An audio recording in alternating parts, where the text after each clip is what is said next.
always love starting every episode by saying thank you. I feel so blessed with this podcast, with the journey it's taken, with the messages I get on a weekly basis. My objective was, when I started, was to guide people on the journey and to simplify spirituality. And I love that I get to do that. It's definitely a passion project of mine, and I love the impact it's having. It's just the stories I receive every week of, I just found your podcast by chance, and I just love how the universe works and guides people to the podcast. So thank you, everyone that's listening. I am an Akashic record reader, an Akashic trainer, a podcast host, podcast creator, as well as a spiritual coach and mentor. And I love what I get to do. I get to guide people to truly be their authentic selves, to shed the layers, to understand their purpose, to accept their purpose, and to shine their light. I really do feel our planet's going through such a shift, and so many people are being awakened, and I'm here for it. So I'm so blessed with what I get to do. But also with the beauty of this podcast, I get to interview some amazing, amazing guests. I'm excited to have Patricia here with us today. Patricia, I'd love for you, just in your own words, to introduce yourself. Yeah, thank you so much. I too am so grateful to be here. So thank you, and thank you to everyone else. I am an author, also a trauma advocate, and then I'm also a psychedelic guide. So those are the things that I'm most passionate about, and have been working as a trauma-informed coach for several years to help others through really deep and challenging traumatic life experiences. So thank you for that intro. I always love starting by just asking you, what are you feeling about the current energy? I feel like there's such a shift on the planet, and I feel like it's been planned. Mother Nature, planet, whatever you want to call it. This transition the planet's going through feels like it's been planned for centuries, and the souls that are here have been kind of picked and are meant to be here. So I'm curious, what are you feeling in the energy? What are you hearing from your clients? What do you feel is happening with the planet right now? Thank you for the question. It's a juicy one right now. So, Had to ask it, yeah, we're going to dive right in. I really feel that we're going through such a massive opportunity of ascension. And I think part of that is just absolute chaos and discomfort that we're also seeing. And I think that we really cannot change the aspects of ourselves and the collective that are broken until we completely shatter the foundation that they were built on and rebuild anew. And so I think right now, a lot of the shadow in people is getting exposed, the abuse. Part of my mission here on earth is to really expose some of the abuse that's happening within organized religions. And now all of a sudden we're seeing that really happen. And so I'm witnessing a lot with my clients that they're going through extreme levels of discomfort. I would love to hear you share your experience and what you're hearing as well.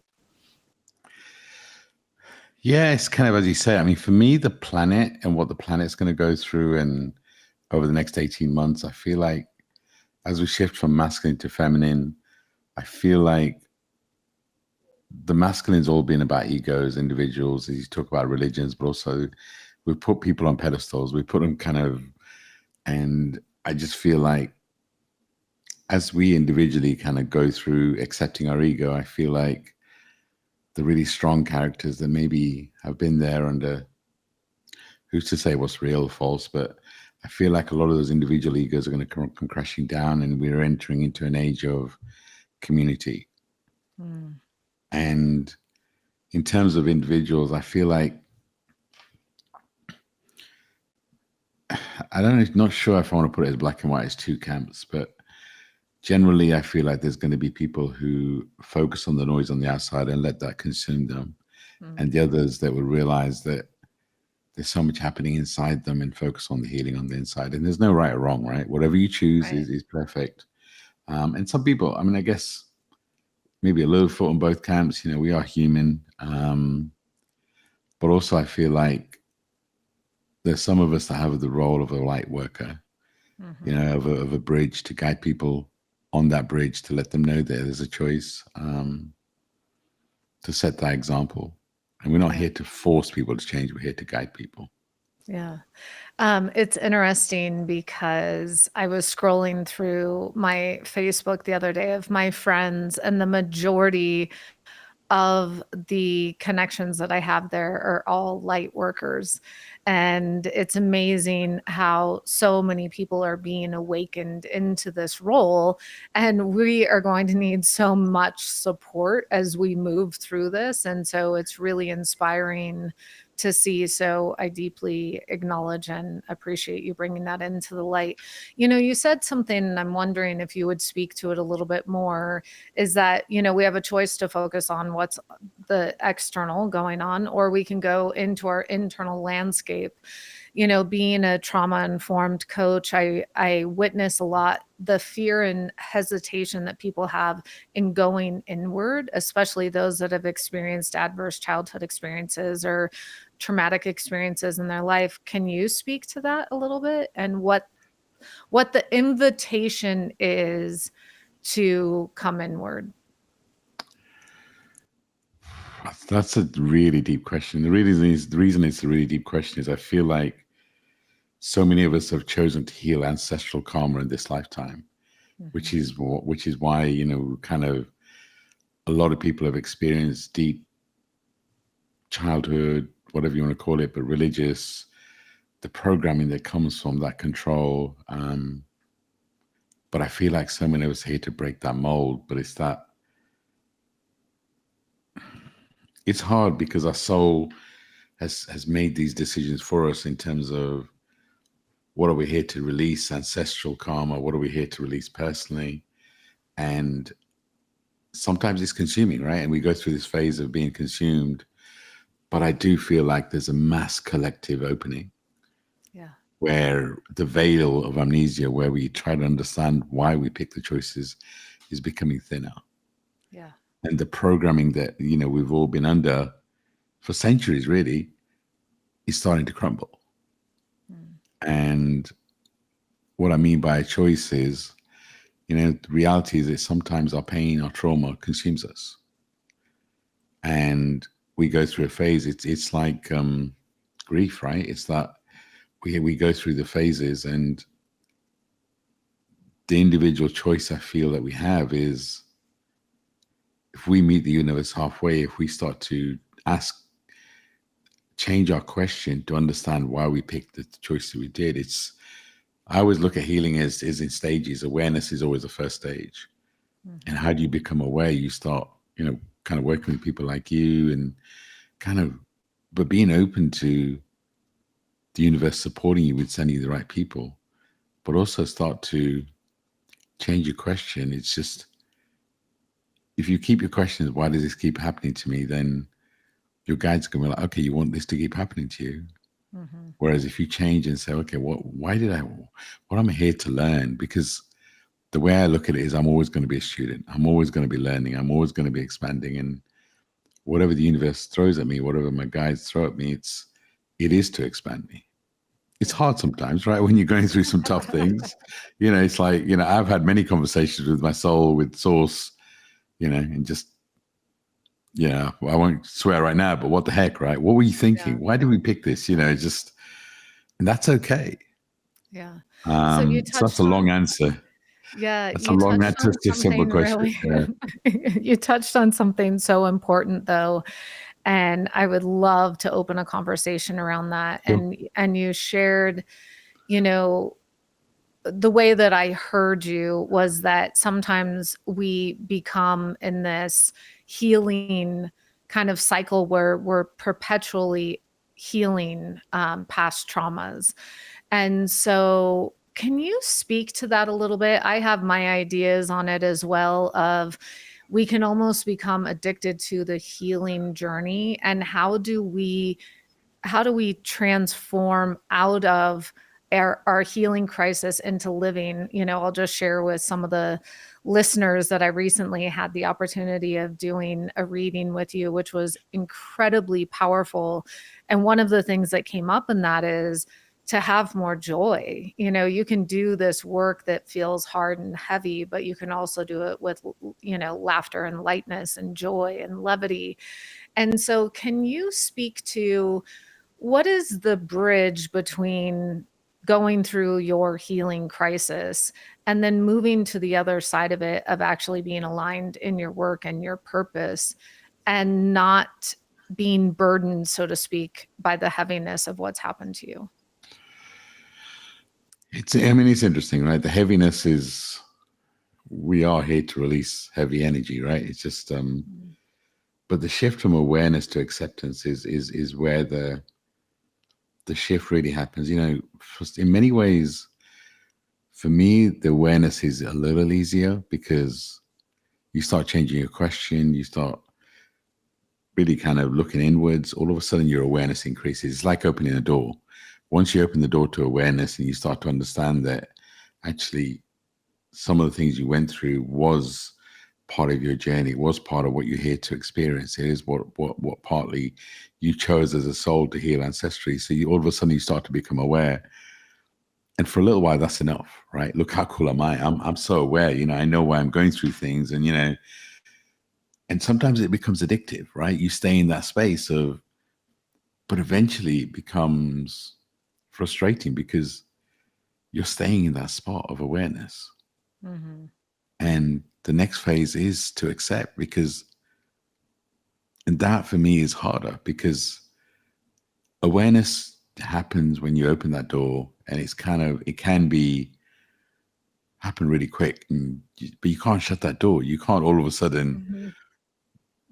not be aware of why you're doing certain things. But acceptance is the challenge. Acceptance is really choosing to do the work. Yeah. Acceptance is to accept that you chose this path. Acceptance is not judging yourself, that, because what do we do when we become aware? Oh, I can't believe I've been doing this for 10 years. Or you start judging yourself. No, you have to accept this version of you. The Yeah. challenge with this phase is we're asking people to accept a new version of themselves as you go through rebirth. Before you can accept a new version, you have to love this version of you, Mm. because this version of you is brought you to who you are today as a human, as a soul. And it's like, if you've been through so much trauma, and you know, when you go through the stages of trauma and the blame that you put through, you start to, and it is hard. But then the next stage is acceptance and accepting who you are. And the third stage is always love. This is where you fall in love with you.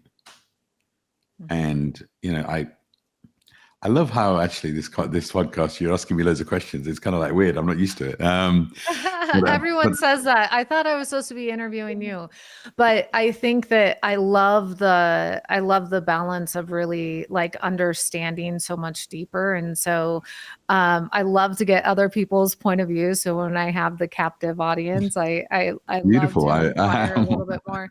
You know, I'm it's enjoying it. interesting, you know, in my path, I experienced tremendous abuse in my childhood, and it really, I'm crystal clear that I lived through it to do the work that I'm doing now and to really support others on that journey. And, you know, I found that for years I was kind of guilty for being perpetually in the awareness phase versus moving into the acceptance. And I had a really powerful experience just recently where I didn't realize that I was still conflicted about some of my childhood experiences that involved some of my family, of really just finally saying, I accept that this happened to me.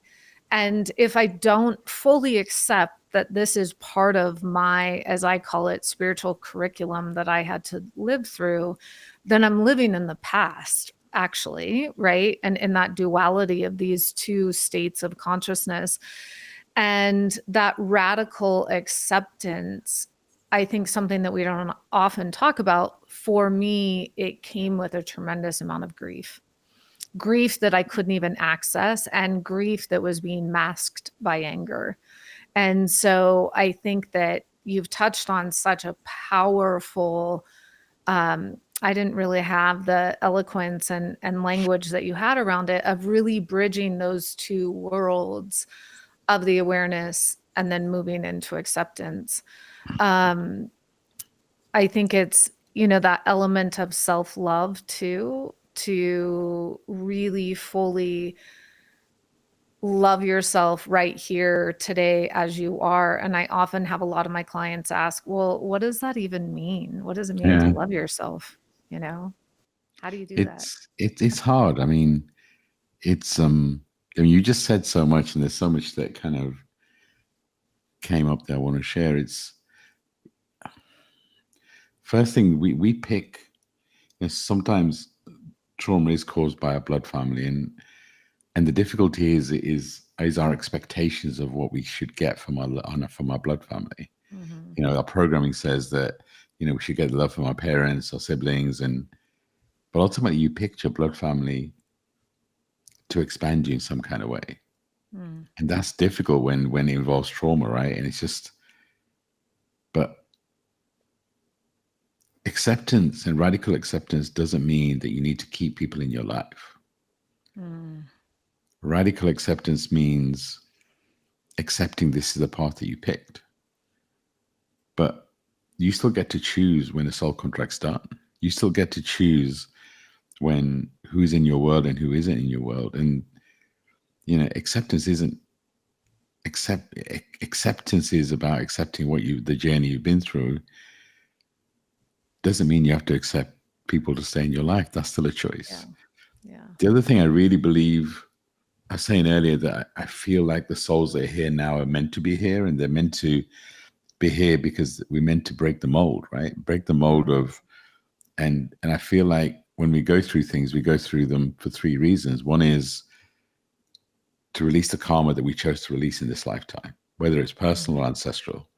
Yeah. Second is what our soul chose to experience. So, it's the karma we need to release. Our soul needs to expand.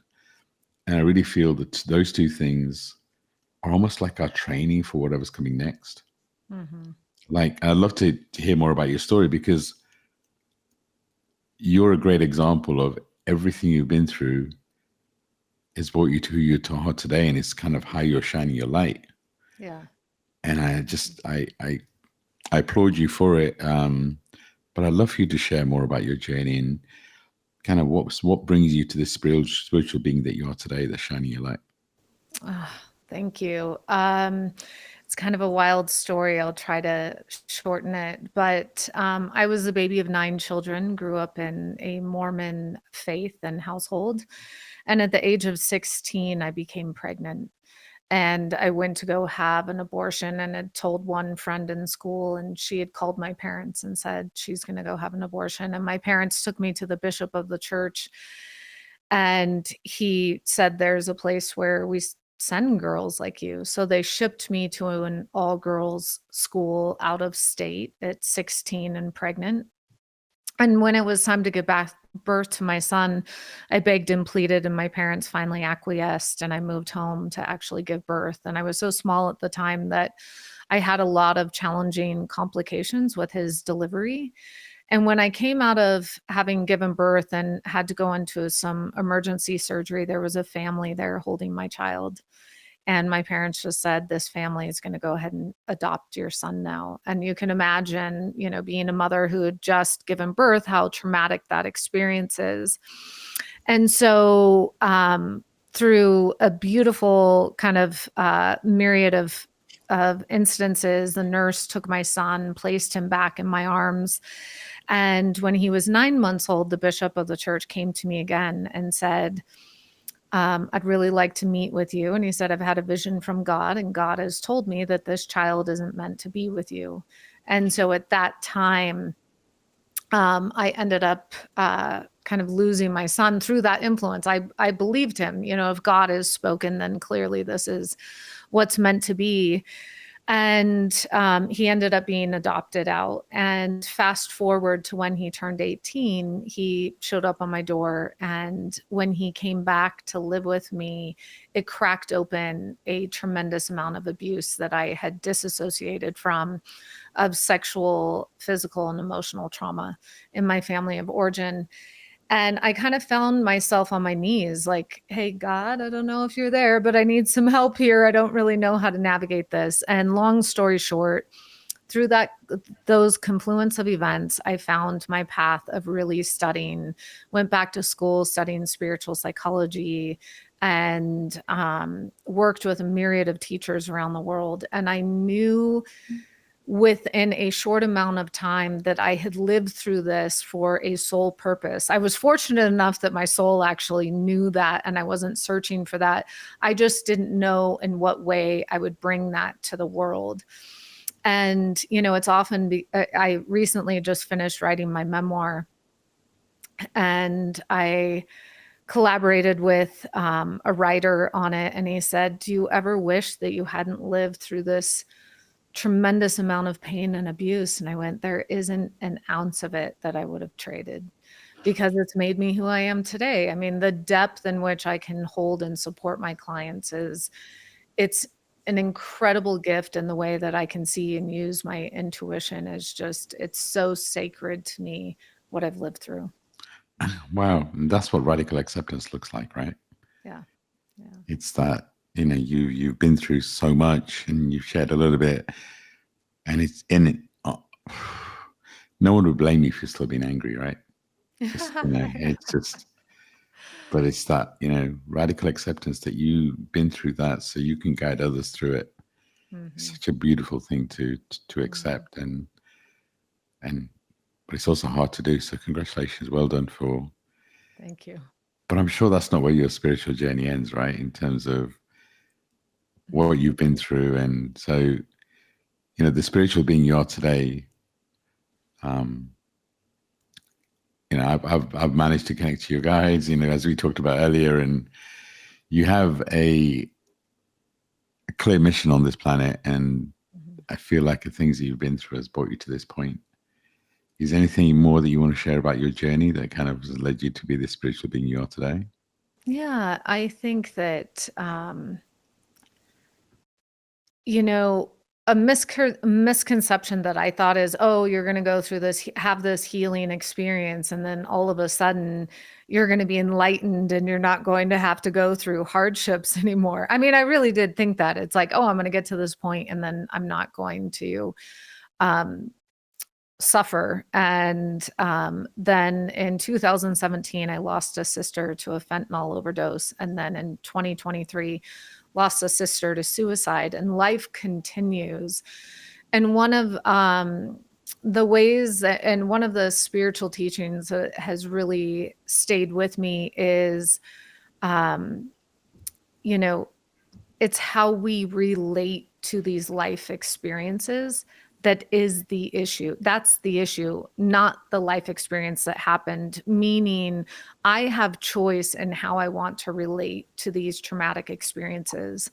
I can either be a victim to what's happened to me, or I can take this to influence and refine my light within to then be of service in the world. And even though I wasn't able to raise children of my own, I now have an orphanage in Africa where I'm supporting 150 children. And like, the universe works in such mysterious and magical ways, right? Yeah, so beautiful. And so I think it's like, I've always been curious and stayed open.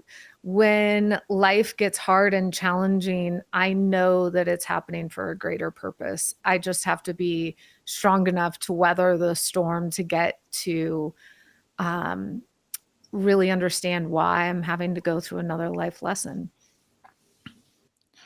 Yeah. And it's really interesting. It's like when you hear a lot of stories, and how, for me, I believe a spiritual awakening is kind of a lifetime thing. It's not a one-time thing, but our spiritual jolts, especially more recent. And, I feel like over maybe the six years, we've started a new cycle.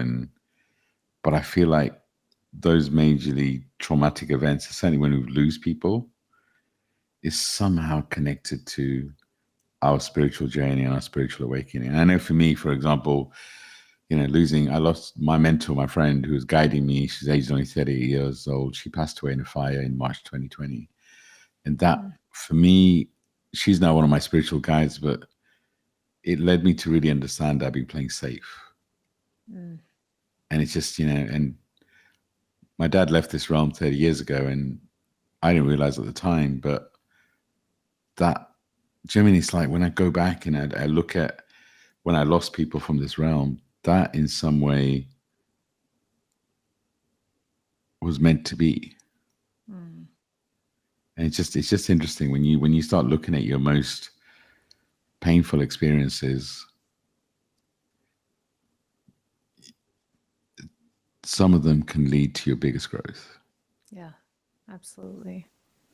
I have two powerful sisters on the other side that help support my angel wings. So I'm all about it. I mean, the work doesn't stop once you transition to the other side. And I feel their power and their presence with my decisions and to champion my work and purpose in this lifetime. Um, to have souls transition where on the earthly plane, many feel like it's too early. And I always feel like it's right on time. And we can access that other realm to actually still be in communication with them. Yeah. And like I said, Sidra is one of my guides now, and my dad is also one of my guides, and 100%, there's so much support on the other side. I do have to say, sometimes I have a conversation with Sidra. I was like, hold on, Sidra, why did we make this choice? You're on that side, I'm on this side, maybe we could have done it differently, but anyway, it's all good. Yeah. My choice, I guess, at some level, right? My soul picked. Yeah.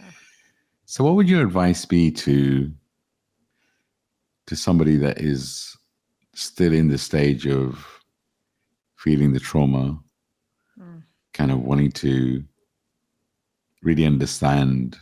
I'm very careful with my words because sometimes I know I trigger people when I say your soul chose this, right? And when I say things like, everything in your external world is a result of something in your internal world, and whatever happens to you is happening for you. Those are all words that are easy for me to say, right? Just, Yeah. Mm-hmm. but it's just, if you're in that space and you're going through something, and there's somebody on a podcast that says that the things that are happening to me, right, are happening for me. It's like, well, no, they can't be. Mm-hmm. What would your advice be to somebody who's going through that level of trauma? What do you advise them to do and be? I think that one of, I do believe that healing is possible. And I think that there's times I can even attest when I was going through some of my darkest hours, and I thought, I don't know that my physical body can weather the amount of pain that I'm in. And I can only imagine my sister got to that point before she took her own life. And so the advice that I really would share is that healing is possible if we stay connected to the path of doing the work.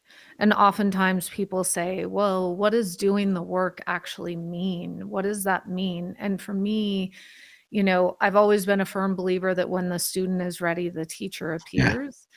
And the teacher can be different for everyone, right? It could be a book, a yoga class, a friend, a walk in the woods, whatever it might be.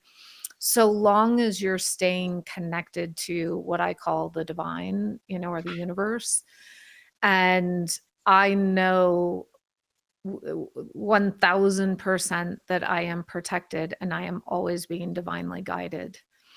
And to know that your soul is going through this for your own kind of ascension or up leveling. And like you said, it's so hard to hear that. And there's been many moments where I've had life experiences where I'm like, you must be kidding. Like, how are we back here again? Didn't we get over this hurdle? Right.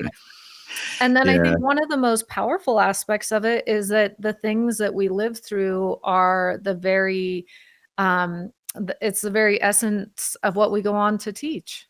Yeah. Right. Yeah. And that's the beauty of it. And then, a lot of people talk about repeat cycles. I don't actually believe in repeat cycles. I believe that it's just a different level of healing. So it may feel like the same thing, Mm-hmm. but the healing comes back because there's just a different layer of healing that we weren't ready to do earlier, and now we're ready to do now. And just Mm-hmm. it is really interesting in terms of when you take a step back. And I always advise people, it's like sometimes on the healing journey, we're waiting for some big epiphany, right? We're waiting for this big flash in the sky where all of a sudden we start to understand everything. We understand our purpose, our gifts. And it doesn't always come that way. I feel we always have to meet the universe halfway, right? So our self-care routine, our time in nature, our time in meditation, and even doing one thing small. Because this is the thing, when you're in that when you're in a space where you feel like the whole world is against you, Mm-hmm. and there's somebody that comes on and say, do all this self-care, people are like, it's not practical. Yeah. But maybe pick one thing. Mm. Because when you pick one thing for you, what you're doing is you're signaling to the universe that you're important. And I really believe the universe wants to show off for us. But sometimes we need to meet the universe halfway, right? Absolutely. Yeah. I mean, that's one thing that I really work with my clients on is what is your spiritual practice? How are you showing up for this co-creation and concert with the universe? Um, you know, I'm curious from you what your belief is around life purpose. I find this insatiable quest from everyone of I've got to find my purpose. I've got to find my purpose, and the search for finding their big, bang and to understand this huge, divine life, prescription, so to speak. What is your view on that? And how can people be in this new age of everyone talking about life purpose? Like, what does life purpose mean to you? I'd love to get your answer before I answer. Depending on you a little bit. Fair enough. Yeah, I mean, it's a conversation. I mean, it's a question I get asked a lot. So I'm just curious, what's your perspective Uh, before? you know, it's interesting. I recently had the opportunity of meeting Elizabeth Gilbert, who wrote Eat, Pray, Love, if you're familiar Nice. with that. Yeah. And she touched on this a little bit, and she had such a wonderful kind of response to it. And she was traveling, if I remember the story correctly, if anyone else heard it, forgive me if I get the details off a little bit. It's all But good. she was traveling in Europe and she was walking down the street and she witnessed a man up on a ladder painting the eave of a roof, and she noticed that the ladder was quite rickety and unstable. And so she just stopped and kind of leaned against the ladder to give it some stability. The gentleman never saw her, and she walked away without him ever knowing. And she said, I kind of look at life purposes as simple as that. It's showing up for the experience in every moment of every day. It doesn't have to be that now all of a sudden you're an influencer or author or whatever the thing might be. It's really being fully present to your life and the little moments. And for me, I was like, that's it, I love that's it. all it is. I Yeah. love it. And, one of my favorite phrases, it's not about the breath you take, it's about the moments that take your breath away, right? And that Uh, I just, and I smile when, people get stressed out. I don't know what my destiny is. I don't know what my purpose is. And, when I find my purpose, then I'm going to start living. It's like mhm, you're a soul having a human experience. You can't wait to live. The whole point is to mhm, have the human experience. So, and the other thing I'll always ask people is, why do you feel that you want to limit yourself to one purpose? Why would you do mm, that? mm, And I mean, I agree with the example you gave. I'll always say that my purpose is anyone I connect with, I want to leave them better than I found them. mm. Yeah. And that just leaves it so open. It means that I can do podcasting, I can do mentoring, I can do group work, I can do whatever I want. And my intention is, at least with one person every day, I'm going to impact their life. And that could be just somebody who listens to the podcast. It's just, but it's like, I would say your purpose is going to evolve. It's going to change. What you're here to do is going to change as you live your life. And the way you describe it is so beautiful. Your purpose is to live in this present moment. Mhm, Because let's be honest, look at the last few years. How much control have we really had? How much, who could have predicted that in March 2020, we're all going to go in lockdown? For me, it was Mother Nature sending us all to the naughty corner. Everyone's saying, we haven't got time to heal. We haven't got time to heal. Mother Nature's like, okay. All right, I'm gonna give you time to heal. Yeah. And yeah, there was a lot of people that left this realm during that time, and I feel like it was a kind of a purge and energetic, and a lot of people chose as soul to leave.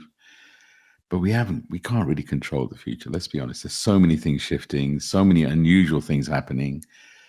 The only thing we can control is this moment and Hmm. the magic and the beauty in this moment. If we can appreciate the magic in this moment, then the next moment becomes even better. And the next, and that's really the control we have. So why do you want to limit yourself to one purpose? Why don't you choose to live in this moment Yeah. and stop waiting to live? Hmm. Because Exactly. in back in the day, how often would we say, you know what, I'll be happy when I earn this amount of money, or when I get this house, or when I get married, when I have kids? All these stories we used to tell ourselves, and Hmm. that's part of the programming, right? That's part of what we're here to break, because we're not all meant to live that program life. Yeah. So that's a I long love answer to a that. short question. Yeah.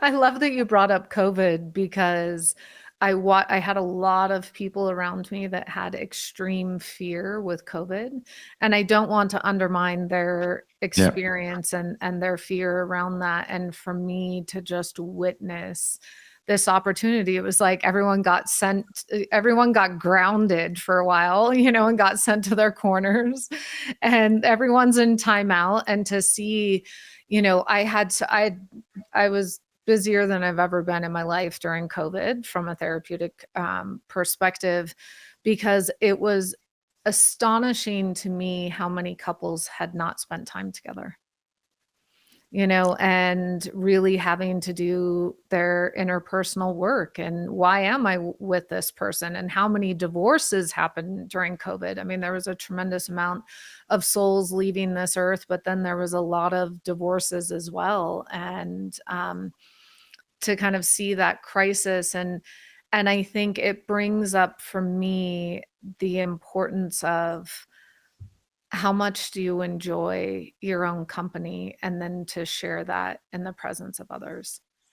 Yeah. Yeah, that's exactly, when you were talking about marriages, I was actually I was also thinking about the individual, right? It's that, and it's a good question to ask now, right? It's that, how do you feel about your own company? Mm. I love being Because alone. actually, and so do I. I love my own company. It's just, it's just, Yeah. but it's a good I mean, question to ask, because if you're yeah. not comfortable in your own company, that means there's something inside you that's ready to heal, and somewhere you're escaping from it, right? So it's just came up. It's a good question to ask our listeners. Yeah, it's interesting. It's probably been the hardest aspect of my current relationship, because I love my alone time so much. I can really ground and channel, and I witness that his desire for closeness to soothe that, abandonment wound, right?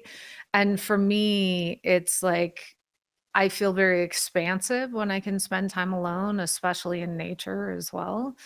Um, and I think it's really rare. I have a lot of girlfriends that pack their schedules every single night. They can't be alone. They've got to, make sure they're always on the go. And I do think it's a reflection of the inner landscape. How busy can someone absolutely make their lives be to avoid the quiet? Yeah, and it is, for me, the magic, as you say, is in the quiet, and Mhm. everyone has to have their own path. And it's just, relationships is an interesting dynamic. It's the old paradigm would have been, I need somebody to complete me. Mhm. We're complete as we are. It's just, anything external is a bonus, right? And it's just, I feel like in relationships, balance is really important. Yeah. Time together, and being comfortable on your own, Mhm. I feel, is really important, because if you don't have that balance, then that turns to reliance. And if there isn't balance in a relationship, that's when you start to kind of get some challenges, because Mhm. one relies more than the other. And it's just a journey, right? And it's Mhm. also, right now, I feel like a lot of cycles are ending, a lot of soul contracts over the last 12 months, but also just as we shift and as we raise our vibration and kind of activate the angelic part of us, we can't force the people around us to do the same. Yeah. We can set the example Mm-hmm. and we can inspire, Mm-hmm. but we can't force. Yeah. I Which think it's something that I've been working a lot with my clients on in their therapeutic processes, or is that in relationship, when your frequency starts to change, you either invite your partner to up level and go on the journey with you, or that discord between couples becomes so vast that they no longer are kind of vibing at the same frequency. And it's been now more than ever, I'm seeing it with couples of just this internal conflict of, I don't want to leave my families, but I'm so, my family unit, but I'm so devoted to my spiritual path. I don't know how to be in this dynamic anymore with my partner, and it's so hard because they have the foundation for them is to be devoted to their marriages and their partner and families. And right now it's like that, we're at the we're in a shakedown, so to speak. Yeah, it's just interesting because this is where, I love the phrase pain is inevitable, suffering is optional, right? Because we have soul contracts to experience love, right? We have, kind of, you're meant to meet this person, experience, a level of love, whatever it looks like.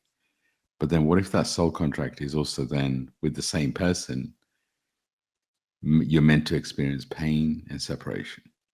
Mm, And sometimes what suffering looks like is a soul contract coming to an end, you being in a relationship which doesn't hold your space, doesn't allow you to expand, but you decide to stay because it's safe, it's what you're used to.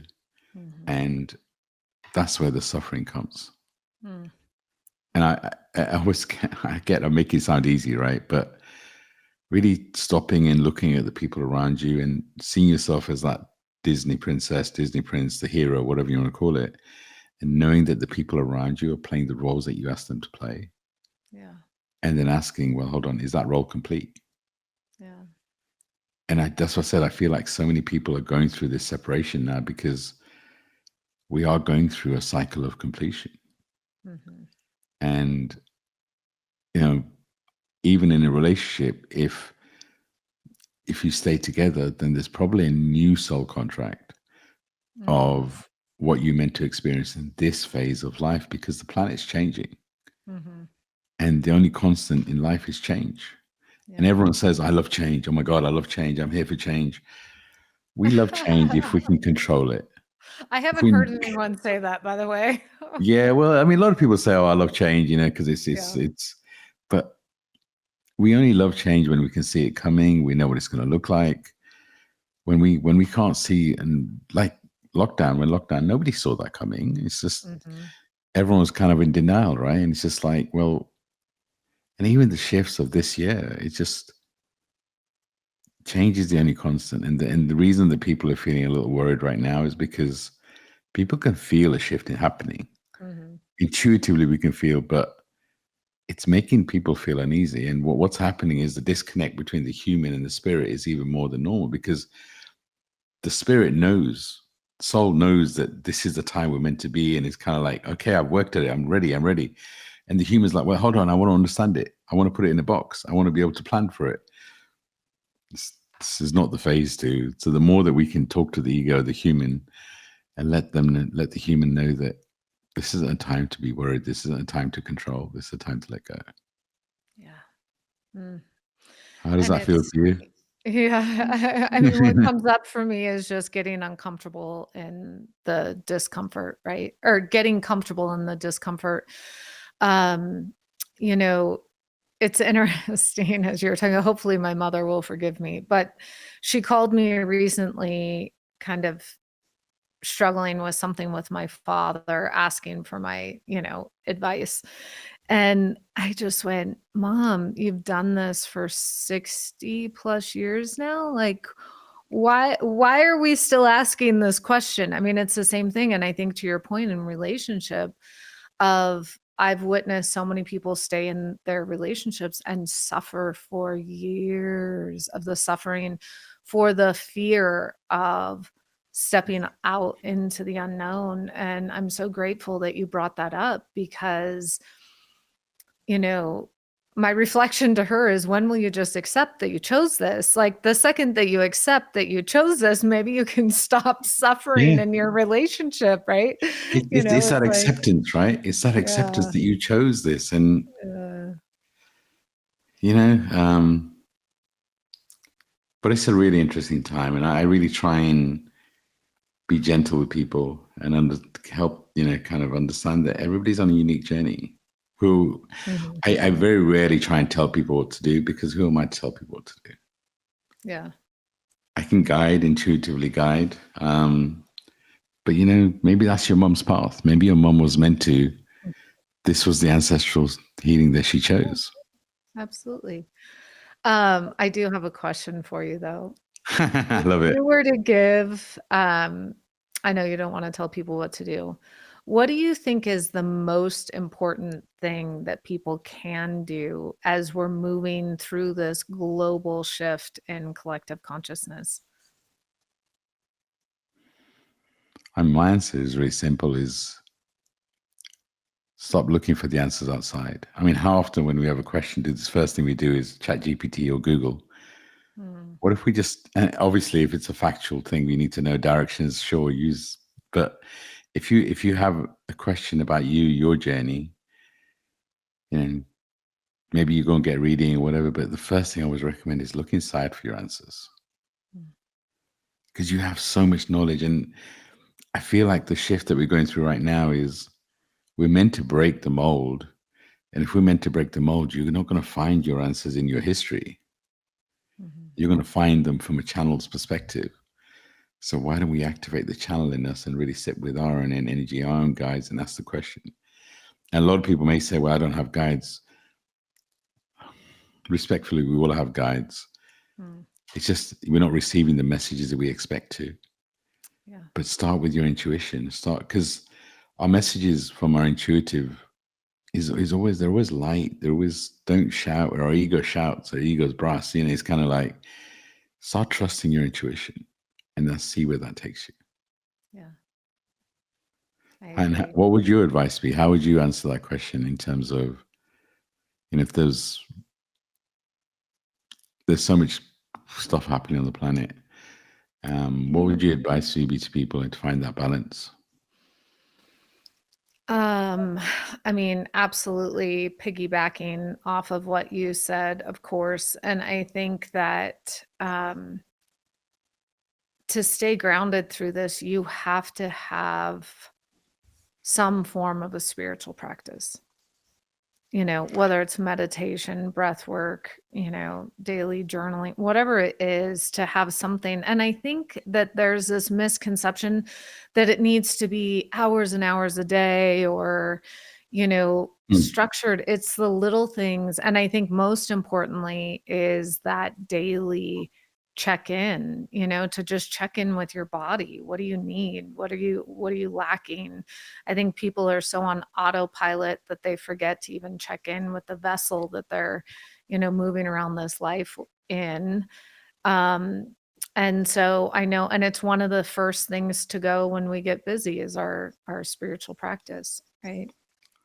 I mean, our physical body is so intuitive. It gives us so many clues. I Hmm. couldn't agree more. Honestly, I'm having a very human experience. It's got very dark around me very quickly, I and know. I'm going to let you talk, and I'm just going to quickly put on the light. It's just like, Okay, it's good. so weird. It's just I like, was wait, what wondering do I that. do? Do I put it on pause?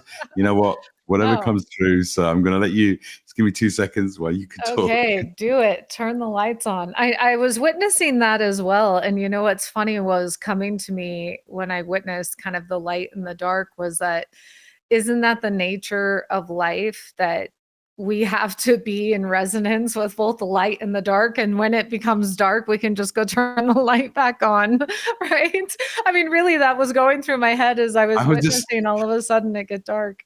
yeah, because I was looking at it, I was thinking, all right, because when I started, it was quite really bright, and it's just got, I guess it is that time of the evening, and I wasn't really, I was in that channel state, but the reality is we all have light and dark, right? Yeah. It's just, yeah, but it was just an interesting experience because, like, well, I could just keep going, and it's on the YouTube. It'll be is what it is, but. So I'd love to know more about what do you do? How, in terms of someone who's interested in working with you, what would that look like? Yeah.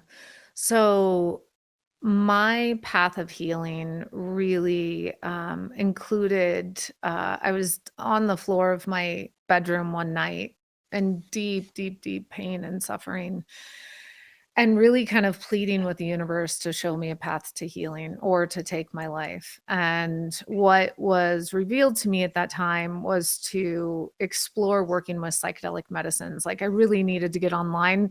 When I got the download, I had to get online and start searching for what that meant, right? Sure. And so for me personally, being able to work with psychedelic medicines allowed me to expose what had happened earlier on in my childhood. And from that place, it's really challenging to heal that which is not in your conscious awareness. So I needed to bring it to my consciousness so I could start healing it, which was incredible. And so for me, I felt divinely called to work with these indigenous medicines. Beautiful. And so working with me, I work with a lot of clients privately, one-on-one. That feels more resonant. I work with a lot of CEOs, and they don't really want others to be exposed to what they're going through on their healing journey. So one-on-one. And I also host retreats in Costa Rica and also in Mexico. So those are two ways. And then if you aren't called to working with psychedelic medicines, I do a lot of trauma-informed coaching. I work with a lot of clients that say, oh, I don't have any trauma in my childhood. And then you start working with them and it's like, oh, my father was an alcoholic and my mother and father never spoke to each other. And my father never spoke to me when I got home from school. And they don't really identify that as a soul injury to a child, right? And so it's kind of my specialty to help meet them at that place and guide that younger part of them back into alignment with their human experience. Wow, I love it. Psychedelics and healing, I feel like is gonna be an interesting journey. I feel there is a connection to open us up when the time is right to channel at a different level. Yeah. And certain psychedelics really expand where you are in that moment. And I'm curious how that journey, and I know that in the US is kind of further ahead than maybe in the other, certainly in the UK, but it's an interesting path that I feel like we're going to go. And the other thing that you reminded me of a story in terms of, childhood trauma. I am also one of 9 actually. So I've got 4 brothers, 4 sisters. Isn't that interesting? And I've got one younger sister, everyone else is older. And, my background is 3 years old. We were refugees in the UK. We were thrown out Uganda. So so we came to the UK, didn't know the language, didn't have a home. And I was only 3 years old. So, for me, a lot of the trauma I grew up in a loving environment, but didn't really have a voice. Everyone's trying to find their space. Everyone's older and everyone's so it's interesting. My voice is my gift now, right? It's just an interesting journey. But the work I did afterwards, because I always thought I was 3. So, when we were leaving Uganda at gunpoint and, guns were being held at my brother's head and all this sort of stuff, I was 3. So I just there's no trauma there for me. I don't remember anything. But the work I've done, I realized actually I took on the trauma of others. And it's just, they were fearful. And I was 3. And, for me, it was like, first time here, first time on a boat, it's probably a bit of an adventure, but, you take on other people's trauma so that their pain and their trauma, actually I took on. And it was a surprise to me because I'd done so much work on myself in terms of when I came to the UK, finding a voice, kind of I'd done a lot of that inner child healing from there, but kind of surprised me when the 3-year-old that had to do all that also had Yeah. to deal with trauma. I Right. just thought of it now because it creeped up on me. It was like, oh, I mean, it sounds obvious now, but at the Yeah. time it wasn't. So, yeah, I mean, I agree. There's always some trauma. The inner child has a lot of responsibility for who we are. The child is father to the man, and we've all been through something as a child, right? Mm. And it Yeah. could be as simple as coming home and, one of our parents having a headache and getting annoyed with us. That creates an echo. And sometimes you hold on to that and I love it. I love it. Yeah. So as Yeah. as we start to close out this episode, I'm curious, what do you want to share with our listeners in terms of wisdom, whatever's in your heart in terms of going through this phase of shining the light, going through resets, rebirths, there's so much Mm. shifting happening.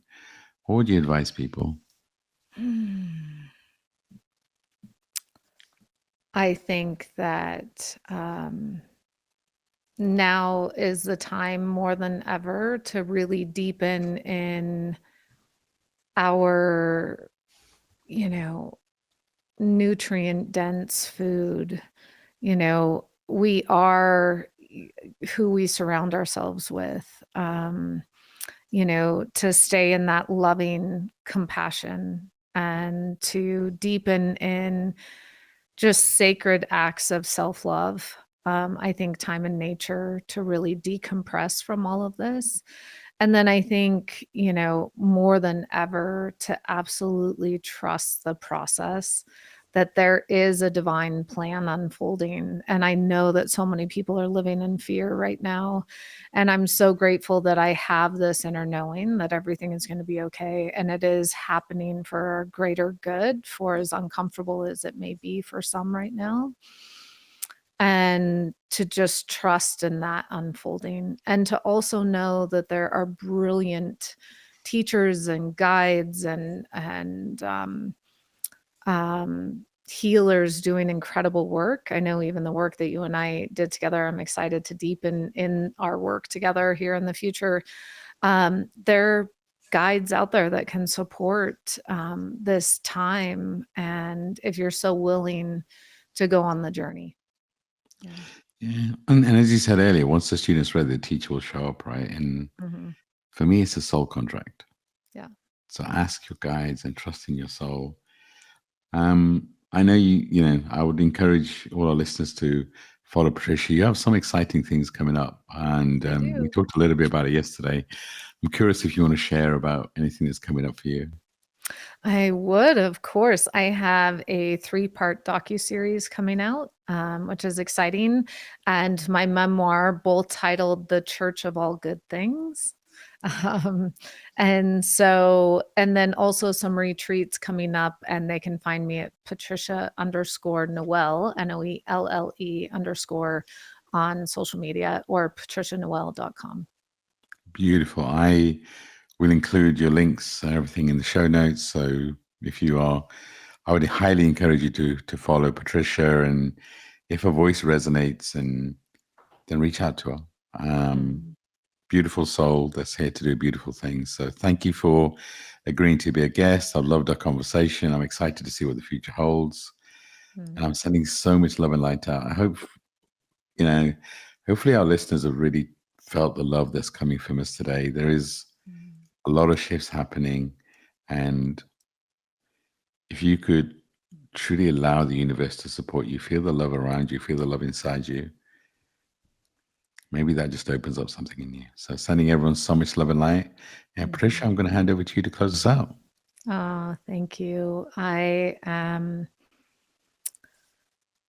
My heart is just so full with such deep gratitude, and to remember that as we all move through this, the wings of the bird are in our deep and resounding gratitude for this life and the opportunity that we get to live it and be a part of it. So thank you so much. Beautifully said. Thank you. Mm, yeah. And in love and light. Bye for now.